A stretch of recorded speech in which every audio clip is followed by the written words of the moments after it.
Magkaiba naman po talaga yung treatment ng mga witnesses at syempre ng atin pong mga kagalang-galang po na senator judges na meron pong mga kinakaharap na mga usapin. No? Magkaiba ang usapin ng partisipasyon ng mga testigo para sa impeachment trial at ng senator judges na nahaharap sa legal proceedings. Yan ang iginiit ni House Prosecution Panel Member at Bicol Saro Party List Representative Terry Didon kasunod ng ginawang paglilinaw ni Senator Judge Robin Hood Padilla sa controversial nitong one-sided remark. Sa ikasyam na araw ng impeachment trial, kay Vice President Sara Duterte, nabanggit ng senador na sana huwag one-sided ang prosekusyon.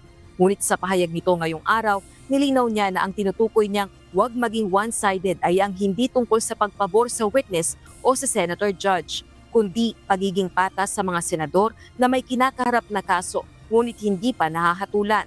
Saad nito, bago sana alisan ang karapatan ng isang senator judge na makilahok sa isinasagawang paglilitis sa pangalawang pangulo, lalo na kung hindi convicted, gawin muna ang lahat ng naaayon sa batas para marinig ang kaso at magampanan ng tungkulin.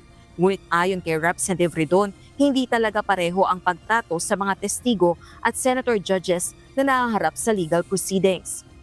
Usapin po ng paglalatag ng testigo, yung actual pong pagkakaroon po ng kaso, wala ho yung impact doon sa pagpapaupo sa kanila sa witness stand. No? Pwede ho yung magkaroon ng impact sa kredibilidad ng isang testigo, pero halimbawa sa kabilang bahagi, yung usapin naman po ng partisipasyon ng senator judges dito po sa impeachment proceedings po natin sa Senado, isa po itong bagay na nakadepende po sa mga korte na meron pong jurisdiction sa kanila. Binigyang diin naman ng isa pang House Prosecution Panel member na inaasahan ng political neutrality sa senator judges. Kung iintindihin po yung salitang neutrality bilang huwes, kahit po naman sa ang kaso, pagka neutrality ang pinag-uusapan ay ang ibig lang sabihin ay dapat pakikinggan mo ang lahat ng panig. Sa dulo, magde-decide ka batay sa napatunayan ba yung mga allegation. Nais namang humingi ng prosekusyon ng paglilinaw sa impeachment court kung bawal bang magtanong ang prosecutor o defense counsel. Ito ay matapos ang pahayag ni Senator Judge Padilla laban kay lead prosecutor at Batangas 2nd District Representative Jervil Luistro na wala itong karapatang magtanong. May I be clarified, Your Honor, on your last question about the senator you said are facing cases? Lead counsel, I think that the Alam niyo po, malinaw na po yung sinabi ko and wala po kayong karapatan magtanong sa Senator Judge. Diliwanagin ko nga po. I think Senator Judge Padilla was making a manifestation and not posing a question to the lead prosecutor in relation to our two colleagues. Ayon kay Representative Ridon, tatalakay nila sa prosecution team kung maghahain ba ng formal na manifestation sa impeachment court kaugnay nito.